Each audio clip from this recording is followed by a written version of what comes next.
This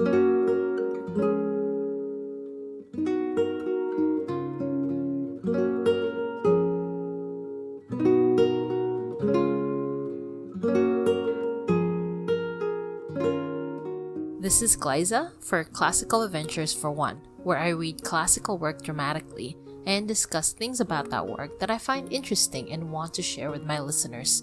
If that's something that you're into, stick around and let's talk about fictional books of the past.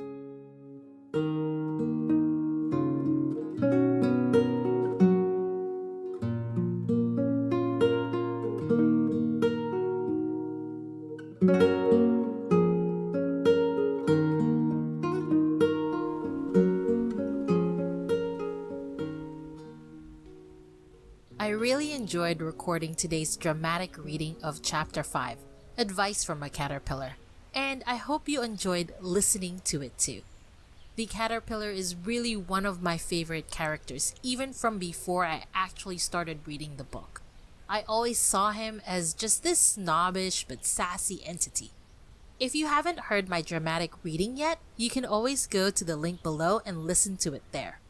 Having said all that, welcome to the second part of my 5th episode of my own adventures in Wonderland. Today's art pieces were made by one of my most talented friends, Azra. They live in Korea right now, and I can't wait to receive the physical copy of these watercolor artworks that you're seeing right now. They're not only gifted in watercolor, they are also super talented in poetry, and they are super intuitive. They do all kinds of things, but what I love most about them is that they're such a great source for mental health awareness. I've learned so much from just watching them and listening to them. If you're interested in their awesome work, visit the link in my description to hear more about them. Here's a confession that I'm gonna have to make to you guys. When I first started reading Twilight by Stephanie Meyer, I scoffed at the love story and what to me was very uninspired writing. But for some unknown reason, I just couldn't put it down.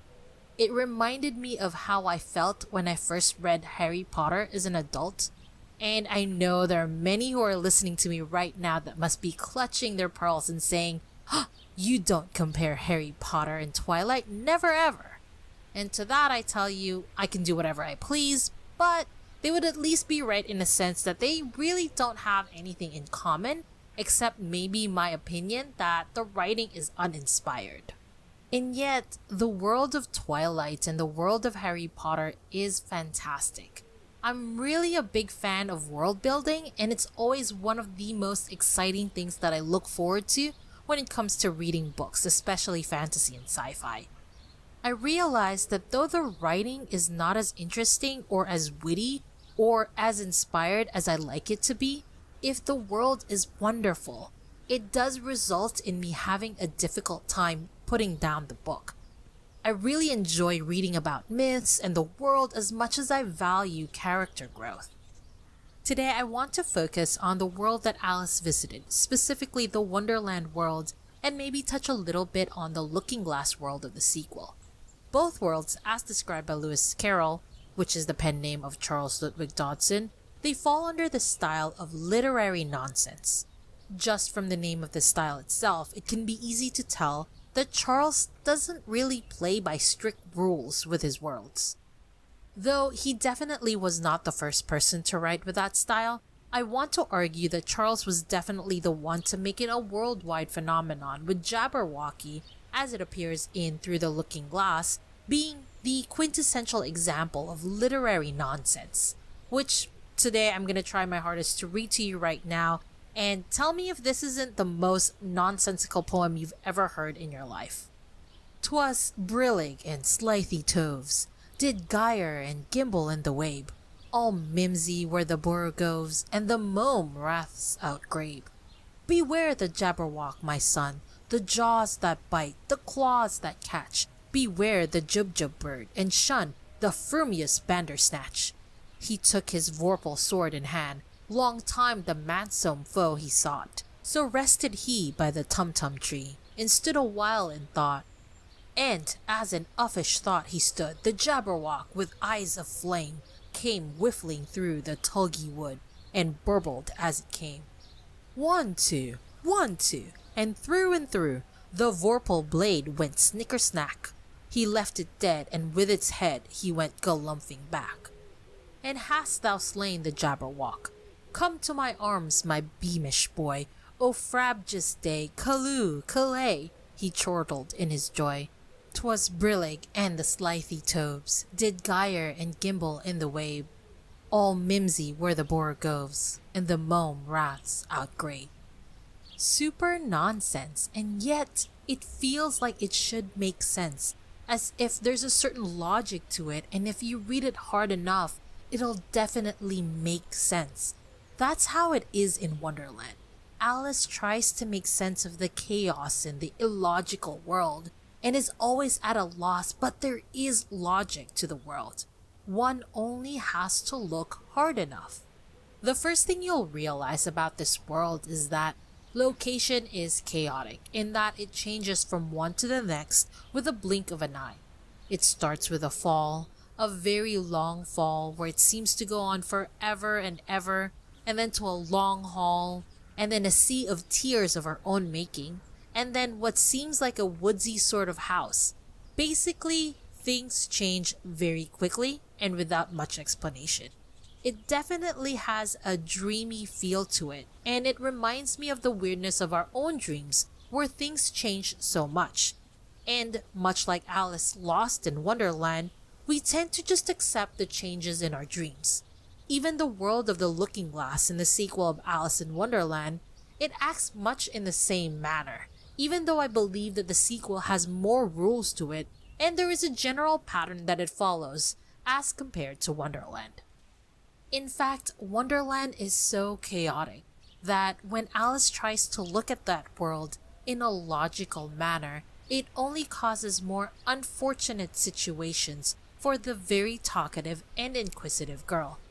Susan Stratioto of susanstratioto.com says, Alice attempts to fit the behaviors into a logical structure, failing to understand that Wonderland's order is defined by chaos.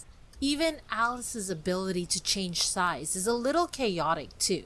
One would think that drinking something meant she would become small, and eating something would mean she would become big, as that was the first thing that had happened in the first chapter, but we see multiple ways of her becoming bigger and smaller through different methods. Using a fan in chapter 2, she became smaller.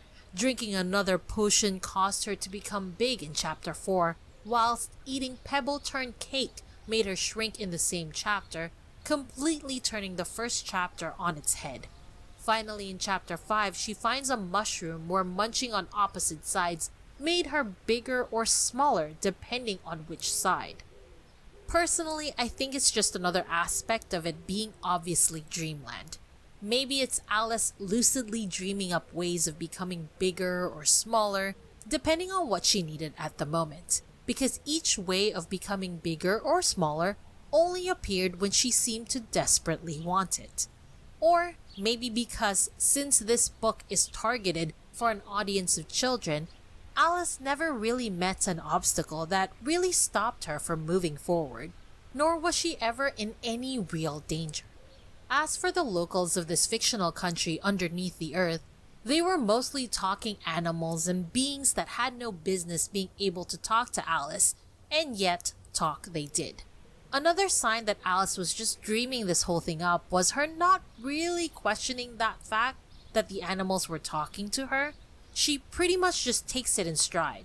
Though Alice does not really seem to be the easily shocked type, as we see how she reacts to things in the real world when she's not dreaming. So who really knows? Anyways, the local themselves are very chaotic as well.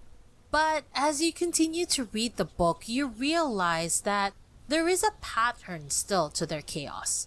One of the things I really love about the book is the ability that Charles has to play with words. And here with the locals, there's always a play with words and how you see them. One of my favorite lines in the book is when Alice was talking to the Cheshire Cat, and it reveals a lot about the Wonderland world. And let me read that to you. But I don't want to go among mad people, Alice remarked. Oh, you can't help that, said the cat. We're all mad here. I'm mad, you're mad. How do you know I'm mad, said Alice. You must be, said the cat. or you wouldn't have come here."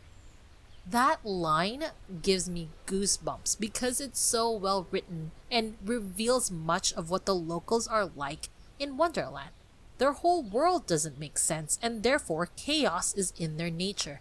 They don't blink an eye when the young girl becomes bigger or smaller by eating random things. They're all mad there, so what's a couple more cases of madness, right? The government in Alice in Wonderland is also hilariously chaotic. It seems that the land is run by royalty, which consists of playing cards, with the King and Queen of Hearts leading the way. Both of whom are kind of ridiculous when it comes to actually ruling the land. The Queen declares heads to be removed at whatever situation, and yet, maybe because it's a children's book, no heads actually roll. Having said that, though there's a lack of rolling heads, the locals of the land still fear this capricious queen, for she does sound like a beast unhinged, according to the book. Her husband, the King of Hearts, seemed to be the kinder of the two, but not really the smarter one though. In the courtroom scene of the book, we see this whole chaotic energy being the norm once more. The jury present in the trial have to write down their own names, lest they forget it at the end of their trial, and no one blinks an eye, they just roll with it. The only one who seems to not accept it is Alice, the outsider. Speaking of outsider, Alice is a clear intruder in this world. Richard Morton, in his essay Alice's Adventures in Wonderland and Through the Looking Glass, says, "The society is independent of Alice, and generally little interested in her. The Mad Hatter and his friends do not call her back after she bustles theatrically away from the party. The various servants neglect or ignore Alice. The animals, when the interview is concluded to their satisfaction, just go away. The Wonderland and Looking Glass creatures are there, minding their own business before the appearance of Alice. They remain unchanged after Alice leaves." When you compare the world that is found in Through the Looking Glass to the one in Wonderland, the Looking Glass world is more logical and has more structure. There is a very clear set of rules in the land of mirrors that Alice enters in, and everything is mirrored and reversed, and this whole imagery is repeated everywhere in the book. There's a clear beginning and end, whilst the Wonderland world, you have this feeling of where the chapters can be moved around, and you'd still understand most of the story. Yet, as I mentioned earlier, though the world of Wonderland is chaotic, it is a chaos that makes sense to the locals in it. They play by their own rules. They are not chaotic for chaos's sake. And maybe it only appears to be crazy to us like it appeared crazy to Alice, because like the Cheshire Cat, maybe we're just not mad enough to be part of Wonderland. Most of my sources have come from the actual books themselves, and what I thought about them when I read them. I am sure there are many more well-researched and better-read people than I that can come up with a clearer understanding of the world of Wonderland, and some I've even used and quoted with the source linked below. I suppose, though, that's the whole thing with literary nonsense. It's not just a string of sentences put together. It's a world that plays by its own rules, rules that maybe we are not privy to. Try as I might, I and others like me really are not able to explain the whole world, and everyone experiences these rules differently. Rules that we can only participate in, like Alice participating in the world of Wonderland and the Looking Glass, without truly understanding it. And who's to say the people of those worlds understood what the rules are as well? After all, everyone is bad there, including us. For we're all mad here in Wonderland, or else we wouldn't be here. Definitely thank you guys for joining me on this adventure, and if you're listening to this on YouTube, please remember to subscribe, like, and share if you found this episode interesting. I would love to hear from you, so please leave a comment below if you have anything that you want me to know or tips to improve on. If you're listening to it anywhere else, please subscribe, like, and share it to people you think might like it anyway. And you can also email me at classicalglaiza@gmail.com. Again, I'm Glaiza, and this has been Classical Adventures for One. See you on the next adventure.